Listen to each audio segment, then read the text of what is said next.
The following podcast by Fusion Family Wealth, LLC, Fusion, is intended for general information purposes only. No portion of the podcast serves as the receipt of or as a substitute for personalized investment advice from Fusion or any other investment professional of your choosing. Please see additional important disclosure at the end of this podcast.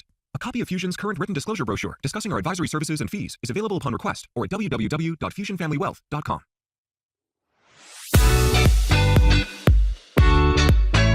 Welcome to the Crazy Wealthy Podcast with your host, Jonathan Blau. Whether you're just starting out or are an experienced investor, join Jonathan as he seeks to illuminate and demystify the complexities of making consistently rational financial decisions under conditions of uncertainty. He'll chat with professionals from the advice world, entrepreneurs, executives, and more to share fresh perspectives on making sound decisions that maximize your wealth. And now, here's your host. Welcome to another episode of Fusion Fix It Friday, part of the Crazy Wealthy podcast series. And today I'm going to talk about what I call the myth of the risk of stocks. And I call it a myth because one of the greatest fears that I found as a financial advisor meeting with investors for the last over 3 decades is their biggest concern tends to be that as they retire, their retirement, financially speaking, will be exposed to risk by virtue of them having too much money invested as owners of great company through what is normally called or referred to as the stock market. And I'll talk about that a little bit in more detail. I think investors should never call their investments in the stock market, and I'll talk about why. But I call it a myth, the risk of stocks a myth, because as we sit here today on this podcast, a diversified portfolio of great companies, I'll use as an example the Standard & Poor's 500, the S&P 500, which is an index of the a little basket of the 500 best companies, best managed, most liquid, best financed, and most profitable companies in America and the world. They're trading basically at new high levels. So if we're sitting here today and we're at new high levels, and I meet with someone who tells me, I don't want to have too much money in stocks because it's too risky. I said, what do you mean by that? I said, look what happened in 2008. The stock market, the S&P 500, declined by 60%. And I say to them, well, what level was that at? Do you remember? And I can tell them it was at about 650. Today it's at 6,100. So I asked them, how did you lose money? If it went down to 600 and today, about 14 years later, it's over 6,000. And they kind of stop for a second and think. And the lesson there is that no one has ever lost money as an investor in the S&P 500 or a similarly diversified portfolio, because the only declines that ever happen in that kind of portfolio are temporary. And so the only way that they become permanent losses is not something that the S&P 500 did to the investor. It's the investor that humanly manufactured a permanent loss by selling into a temporary decline. And so this idea that stocks are risky and bonds are safe also has origins in how the industry defines risk and safety. So the industry I'm talking about is the industry I work in, the financial advice industry. The industry defines risk and safety for the investor in terms of the need to protect their principal. So if somebody has $1 million to invest, the industry says, we've got to protect that principal. And when they say protect it, they're not discussing protecting it from disappearing because of a decline in the value of their stock holdings. They're talking about protecting it from mere movement, volatility as they call it. The movement up and down in the price of the stocks shouldn't be frequent and shouldn't be steep. So the industry, by defining the real risk as the need to protect against volatility or the movement up and down of prices, the way they do that, the way they protect against what I call that illusory risk, volatility, is they tell the investor to have more bonds, because bonds don't move around a lot. But what bonds do is they actually freeze the value of every dollar invested in them until their maturity date when they owe the money back to the investor. So let's say the investor loans $1 million to Apple Computer, and for 10 years, the investor gets 3% a year in interest. At the end of the 10th year, the investor gets back the $1 million they invested. The problem is they need about $1,300,000 because of inflation to buy what $1 million used to buy. They don't have $1,300,000, and so begins the death spiral of their money, because risk and safety needs to be measured not in terms of protecting principal from fluctuating, but against what I call the only real risk to investors, which is the need to protect against purchasing power or buying power of each dollar from disappearing. And so when we reframe risk and safety in those terms, we learn something that's actually shocking to most investors, because what we're now telling people is not something different than what they've always been told, which is that stocks are risky and bonds are safe. We're telling them something directly opposed to it. We're telling them that investments that lead to the diminution and destruction of the value of your dollar, the purchasing power, those investments are risky. Those are bonds. Bonds are risky. Investments that lead to the protection and the growth of your purchasing power, stocks, those are safe. I'm going to pause for a second because I want to give a little bit of an illustration. In 1970, the Standard & Poor's 500 index was at 100. Today it's 60 times higher. So $1 million invested then has turned into 60 million. What do you need to buy what 60 million bought, what $1 million bought then today? That's to say, what did inflation do over that period of time from 1970? It went from 40 on the consumer price index to about 300. So inflation went up about 7 times. I need 7 million to buy what $1 million bought then. Stock investing didn't do that for me. It did something much greater. I have 60 million. So I've increased my standard of living many fold. I didn't just keep up with inflation.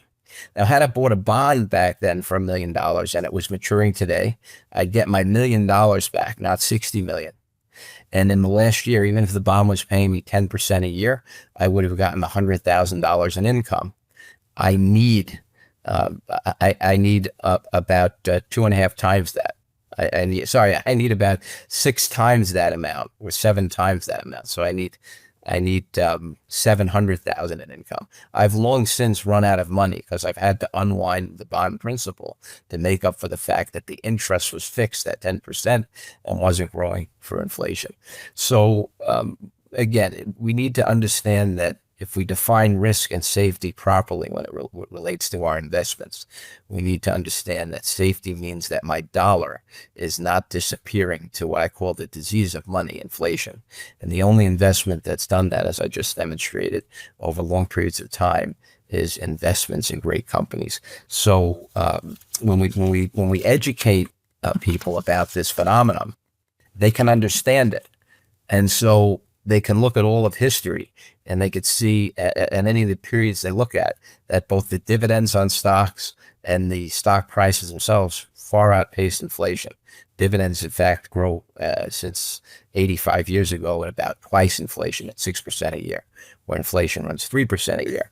So we can show them that. So the problem investors have is not one of learning how the financial markets have always worked.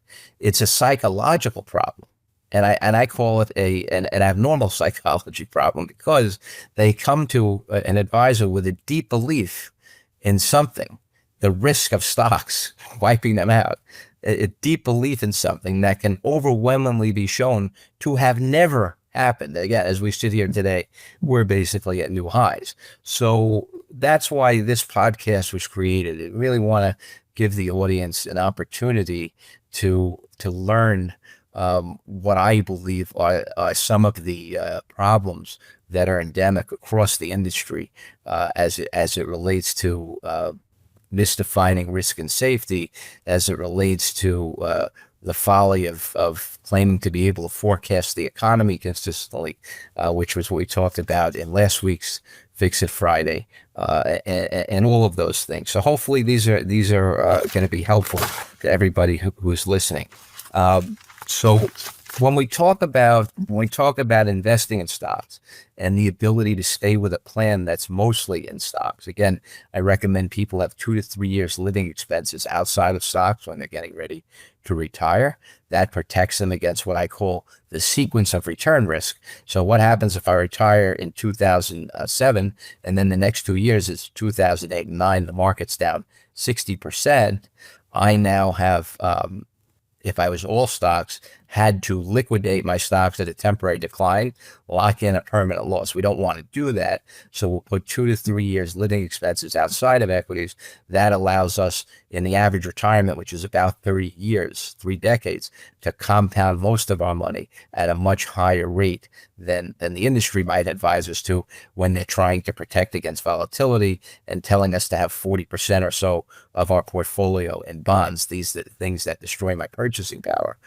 If you have 2 to 3 years living expenses, what I find is, as an investor, you would have only about 10% of your money in bonds. So an extra 30% would be compounding historically at 2.5 times more than what the bonds would be. And it makes the difference for a lot of people, not in just terms of legacy that they leave behind, but in terms of their ability to maintain their lifestyle, given the ever-increasing cost of goods and services. So what I advise people to do in dealing with this reality, because it's a new reality for most people. If you're listening to the podcast and you're not a client, it's probably a new reality that stocks are safe because they help you defend against the big risk, inflation, and bonds are risky because they're the carrier of the disease of inflation. They're not a cure of it. Once you learn that, you have to understand that crises are going to happen all the time. 1 year in 5 or 6, you're going to see your stock portfolio appear to disappear to the tune of 33%. That's the average bear market or market that's down 20% from recent high. Average is down 33%, happens 1 year in 5 or 6.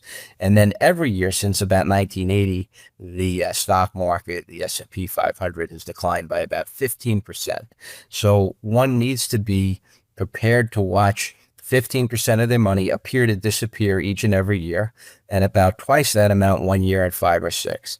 And the crises that occur at the time the markets go down, whether it was the financial crisis in 2008, whether it was COVID in 2020, or whether it was the stock market crash in 1987, went down, still holds a record for the single biggest daily decline, or whether it was the terrorist attacks followed by the dot-com bubble bursting in 2000.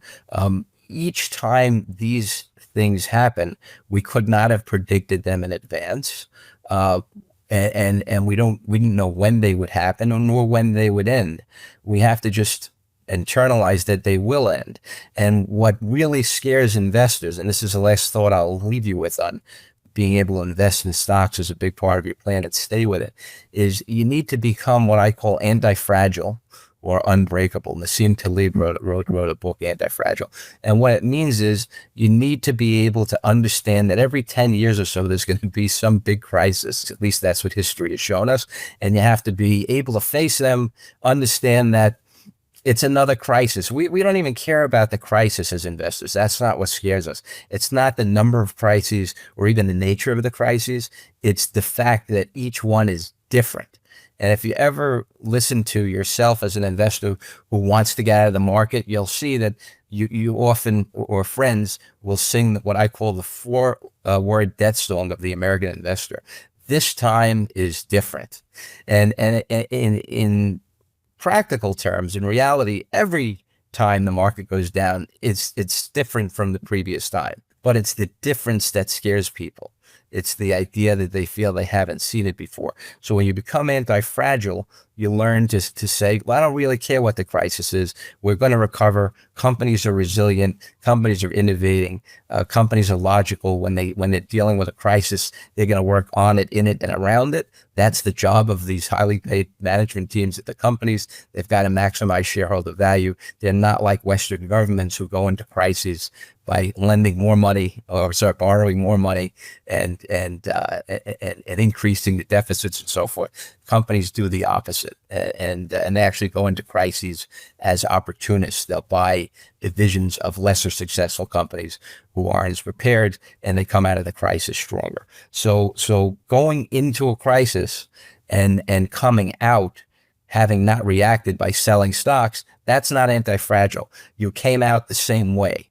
You're still going to be concerned the next time. Anti-fragile is when you start coming out of the crisis and say, during the crisis, where can I get more money? Can I mortgage my house to buy more at these discount levels? That's when you know you've become anti-fragile. It takes time to get there. Some people will get closer to it and never achieve it. But if you can endeavor to understand that every crisis is different than the next, no one has ever lost money investing in stocks other than if they humanly manufactured the loss by selling into the only kind of declines we ever had, which is temporary, and that the real risk of money is having the purchasing power of it disappear because we freeze too much of it in instruments that fix the level of the interest at 5 or 6 or whatever percent for the term of the bond, and also freeze the principal for the term of the bond. If we understand the real risk is that, and that stocks are the cure, we can retrain ourselves to succeed as investors and to lose our belief in the myth of the risk of stocks. So hopefully this has been a helpful episode of Fusion Fix-It Fridays. You can hear us on your favorite venues. We listen to podcasts. We're on Apple. We're on Spotify. And you can also listen to us on our website, fusionfamilywealth.com, and our podcast episode website, crazywealthypodcast.com. Thanks again for listening, and look forward to talking to you again in a couple of weeks. Thank you for tuning in to another episode of the Crazy Wealthy Podcast. For more insights, resources, and to sign up for our newsletter, visit crazywealthypodcast.com. Until then, stay crazy wealthy.